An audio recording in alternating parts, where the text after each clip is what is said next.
Quiero presentar a un panel económico de lujo. Por un lado tenemos a Gastón Ustrera, presidente de Economic Trends, y Marcelo Capelo, presidente de IERAL de Fundación Mediterránea. Muchísimas gracias a los dos por acercarse a los Turela. Gracias a vos, Sebastián.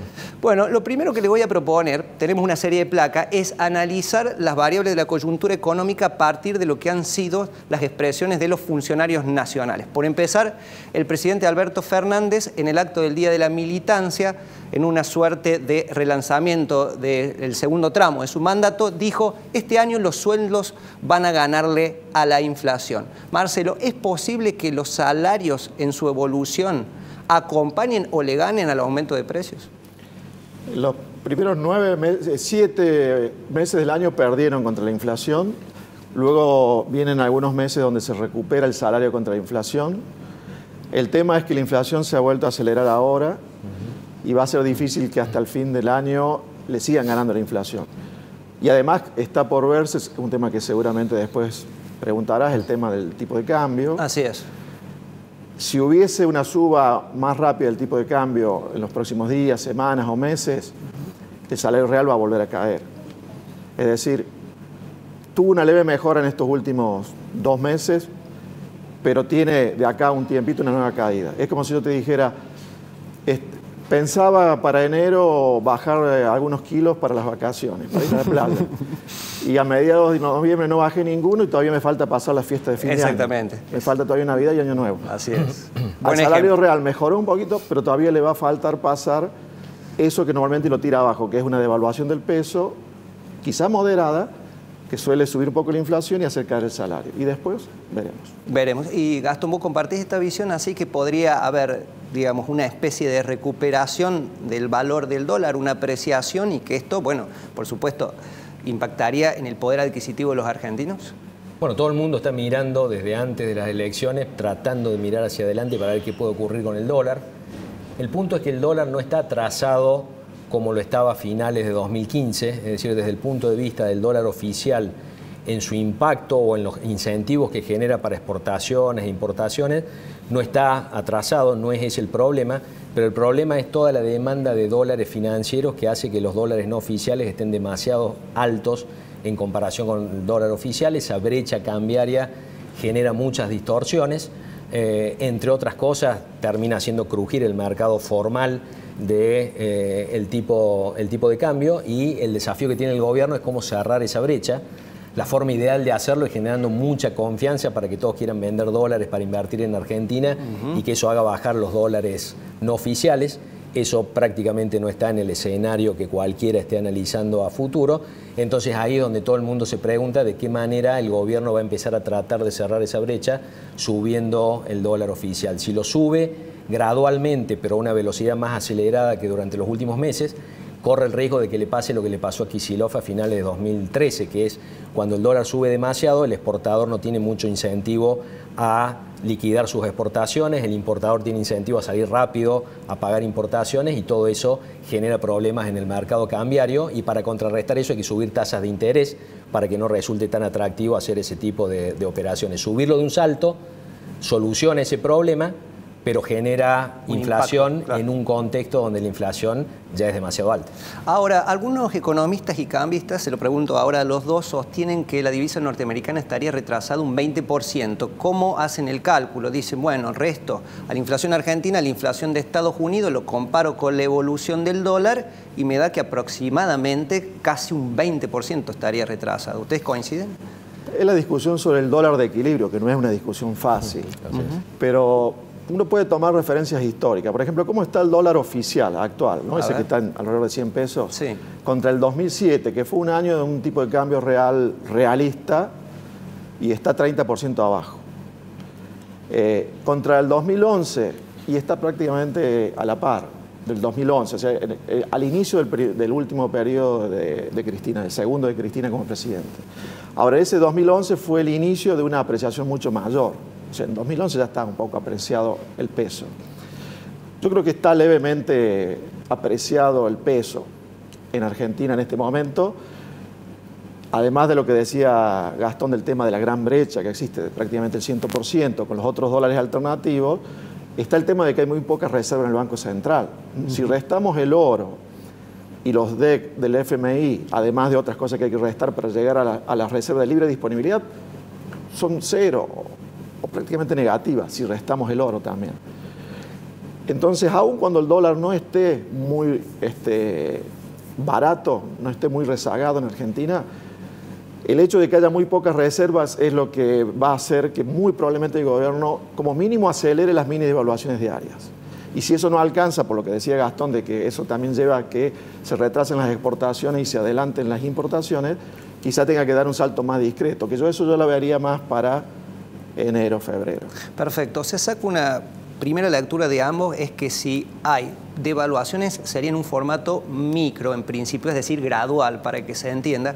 Hay que tener en cuenta que también el ministro Guzmán, allá a finales de octubre, había dicho no va a haber devaluación. En una entrevista radial lo dijo 2 veces. Lo que siempre hay que decir cuando se es ministro de Economía. Bueno, y ahora, bueno, justamente está este desafío de cómo actualizar ese valor sin que produzca desequilibrios en la economía. De hecho, en la práctica también se están poniendo ciertos cepos. Yo no sé si esto tiene que ver en el marco de la negociación con el FMI. Por ejemplo, cepo a la compra del dólar MEP, llamado dólar bolsa. MEP, para que expliquemos a nuestra audiencia, por mercado electrónico de pagos, en el cual ahora se ha puesto una serie de restricciones adicionales a la compra. Hay restricciones adicionales a la compra y el gobierno está dejando de intervenir con compra-venta de bonos que hacía. O subsidiar. Porque estaba perdiendo reservas a través de esas intervenciones con el AL30. Y las dos cosas están indicando que al gobierno le preocupa mucho el tipo de cambio. Tanto las mayores restricciones en el MEP como que dejó de intervenir y dejó que subiera el dólar alternativo legal. Es que evidentemente está preocupado por el dólar, pero sabe que ya después de la elección le importa un poco menos de que suban los dólares alternativos que antes de la elección. Por eso creo que hay que seguirlo con atención al tema del dólar durante varias semanas para ver finalmente qué ocurre. Bien, tenemos una segunda frase del presidente Fernández donde dice que, bueno, hacia adelante quedan una serie de batallas. Una que tiene que dar es terminar con la deuda y otra, enfrentar a los formadores de precios. Vamos a dividir esta frase en 2 partes. La primera, terminar con la deuda, ¿qué implica? ¿Qué compromisos de deuda tenemos de aquí en adelante? Bueno, pero en realidad tenemos que tomar siempre con pinzas lo que diga el presidente sobre la deuda, porque siempre vamos a estar tomando deuda en la medida que exista déficit fiscal, y hoy existe déficit fiscal y existe un déficit fiscal grande, por supuesto mucho más bajo que el año pasado, y en la discusión ahora con el Fondo Monetario Internacional parte de lo que se va a discutir es cómo cerrar el déficit fiscal gradualmente durante los próximos años, más lentamente desde el planteo de Guzmán, más aceleradamente seguramente desde el punto de vista del Fondo Monetario Internacional, y esa es la única forma de dejar de acumular deuda pública. Mientras siga habiendo déficit fiscal, va a seguir habiendo acumulación de deuda pública. Es decir, que podemos decir que el FMI le va a exigir algún grado de ajuste en el gasto, que ha dicho el presidente que en principio no lo haría para tratar de reducir el déficit. Sí, lo que pasa es que, por supuesto, cualquier gobierno utiliza una serie de eufemismos para no plantear que está ajustando, para no plantear que está bajando gasto público. Por ejemplo, con una inflación tan alta como la que tenemos, parte de los ajustes suelen generarse por licuación del valor real del gasto público, es decir, con el argumento siempre de que el gasto público se ejecutó tal como se preveía, pero los ingresos terminan siendo más altos simplemente por efecto de la inflación, y eso hace que, en definitiva, el gasto público se termine licuando por inflación.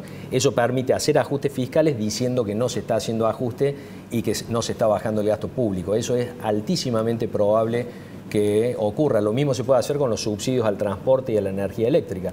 Uno puede reducirlos o, en un contexto de tan alta inflación, puede mantenerlos constantes en pesos, y una inflación del 50% anual los va licuando progresivamente. Esos son parte de los trucos que suelen utilizar los ministros de Economía. De hecho, eso ocurrió con las jubilaciones. Bien explicado. Ahora, a la otra parte de la frase, Marcelo, el tema de enfrentar a los formadores de precios. Acá ya plantea, digamos, una posición frente a lo que son los grandes productores de alimentos y las cadenas de distribución, de retail. Ustedes habían leído un informe allí de Fundación Mediterránea que planteaba 2 escenarios. Uno, que sería pragmatismo, y otro, mayor control. Al parecer, va por el momento por el camino de mayor control. Sí, si quiere enfrentar a los formadores de precios, se va a tener que mirar al espejo el presidente. Porque ¿sí? La inflación la genera acá y en cualquier lugar, la genera el gobierno, el Estado, con el gobierno de turno, con su política fiscal y monetaria actual y pasada, porque también hay efectos retardados, sobre todo en la política monetaria, de la emisión monetaria.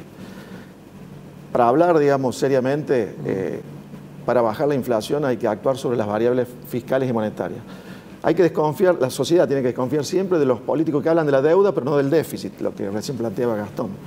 En realidad lo que pasa con la administración actual es que critican la deuda en dólares con el FMI o la deuda en general en moneda extranjera, pero no les preocupa mucho la deuda en pesos por el déficit fiscal muy alto que todavía tenemos, y eso es porque piensan licuar la deuda en pesos, si no les debería preocupar también. Entonces, cuando hay déficit alto pero critican la deuda en dólares es porque piensan licuar la deuda en pesos. ¿Y cómo se licúa? Con inflación. Entonces, ¿quién genera la inflación? El gobierno. Y a veces la genera porque le conviene licuar aquello que fue emitiendo en exceso antes, como dinero o LELIQs en este caso. Perfecto. Ahora, para cerrar, escenarios, ¿qué puede pasar en lo que viene? Denme 2 escenarios que ustedes crean probable para los meses que vienen, así los argentinos, digamos, tenemos presentes esas variables. Por el resultado de la elección, que en el gobierno yo creo que lo han tomado como intermedio, que perdieron, pero por menos de lo pensado, de hecho lo han festejado.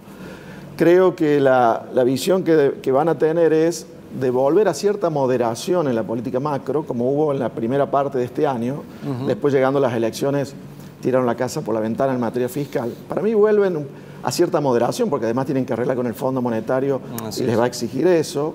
Es probable que el Fondo también les exija una moderada suba del tipo de cambio oficial y generando confianza para que baje el blue o que no siga subiendo el blue. ¿Puede exigirle también descongelamiento, por ejemplo, de tarifas? Estamos viendo ya anuncios. Seguramente en el gasto público, ahí es donde más vas a apuntar el fondo, que es al gasto en subsidios por las tarifas. Y al gobierno eso le conviene, antes que seguir licuando salarios públicos o jubilaciones, subir las tarifas, porque va a subir aparentemente las tarifas para las familias de ingresos medios y altos. Es como aplicar el impuesto a las ganancias a través de las tarifas. Y como no tienen muchos votos en esos estratos, me parece que esa va a ser la estrategia. Bien, Gastón, para cerrar el escenario. Agregaría que desde el punto de vista del gobierno, para llegar bien parado a 2023, tiene que acomodar la economía y eso lo tiene que hacer en 2022. Siempre que uno tiene 2 años de plazo, el primero es para acomodar la economía, para tratar de tener una buena economía en el marco de las elecciones. Sentar la base. En ese contexto es creíble lo que planteó el presidente de que va a tratar de acordar con el Fondo Monetario Internacional y eso podría dar cierta tranquilidad y de en qué términos se va a dirimir el acuerdo con el Fondo Monetario Internacional nos vamos a enterar en las próximas semanas por la decisión de enviar esto al Congreso, la carta de intención con el Fondo Monetario Internacional en formato de proyecto de ley y ahí podremos ver qué se está acordando en cuanto a reducción del déficit y en cuanto a acomodamiento del mercado cambiario. Pero si algo tenemos que esperar para el año próximo es inflación alta, porque la inflación que durante muchísimo tiempo, durante muchos años, rodaba al 2% mensual y se aceleraba después de cada devaluación y luego volvía a ese 2% mensual, ahora está girando a una velocidad más alta de alrededor del 3,5% mensual. Eso está muy vinculado con lo que ha ocurrido con los salarios. Una vez que los salarios empiezan a subir al 50% anual, el círculo de salarios que suben porque subieron los precios y después precios que suben porque subieron los salarios, es muy difícil a ese círculo bajarle velocidad y por eso deberíamos esperar casi en cualquier escenario que la inflación siga siendo elevada. Bueno, clarísimo. Muchísimas gracias Gastón Utrera, Marcelo Capello, por la visión de ambos. Ha quedado